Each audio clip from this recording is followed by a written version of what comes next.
बिस्मिल्लाहिर्रहमानिर्रहीम। अस्सलाम वालेकुम। आप देख रहे हैं साहिबान न्यूज़ और मैं हूं आपकी मेज़बान नाइला भट्टी। शामिल करेंगे अहम खबर। रुख करते हैं फैसलाबाद का, जहां मारूफ समाजी और सहाफ़ती शख्सियत मरकज़ी सदर Aman blood donor society of Pakistan Sahid Sharif की फैसलाबाद आमद।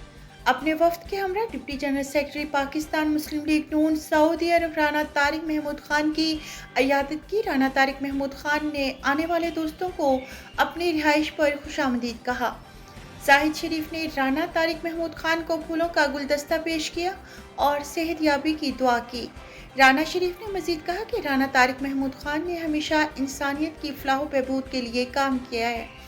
सऊदी अरब के मेरे बेहतरीन दोस्त हैं, उन्होंने पाकिस्तान मुस्लिम लीग के लिए भी बहुत कुर्बानियाँ दी हैं और आज भी पाकिस्तान मुस्लिम लीग नून के साथ खड़े हैं।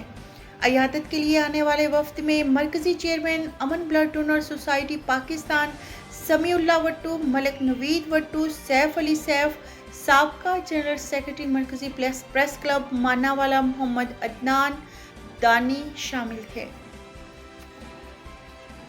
तो के लिए इतना ही। मज़ीद खबरों और अपडेट्स के लिए देखते रहें साहिबान न्यूज़। हमारे चैनल को लाइक करें, सब्सक्राइब करें और शेयर करें। जुड़े रहें हमारे साथ और देखते रहें साहिबान न्यूज़।